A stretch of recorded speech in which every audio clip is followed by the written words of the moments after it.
the month of feast. விருந்துனா என்ன? First abundance and joy சொன்னா, மூணாவது God's provision, அடுத்து restoration. ஏசாயா 25:6 சேனைகளின் கர்த்தர் இந்த மலையிலே சகல ஜனங்களுக்கும் ஒரு விருந்தை ஆயத்தப்படுத்துவார். நான் நினைச்சேன், ஆண்டவரே இந்த மலைன்னா அது சியோன் மலை தானே.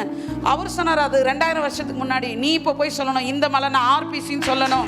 உனக்கு ஆர்பிசில இனி விருந்து ஆயத்தப்படுத்துவார். இது கொழுமையான பதார்த்தம்னா நல்ல கொழுப்பு இருக்கிற கறி அப்படின்னு இருக்கு இல்லையா? ஆனா இதோட ஸ்பிரிச்சுவல் அர்த்தம்னா உண்மையிலே திருப்திகரமான மற்றும் சத்து மிக்க உணவை உங்களுக்கு வைக்க போறார்.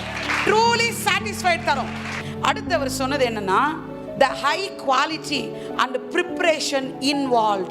தேவனே டைரக்டா இன்வால்வ் ஆகி ஃபுட்டை ப்ரிப்பேர் பண்ணிருக்காரு. எப்படி இருக்கும்? கண்டிப்பா அது ஹை குவாலிட்டியா தான் இருக்கும்.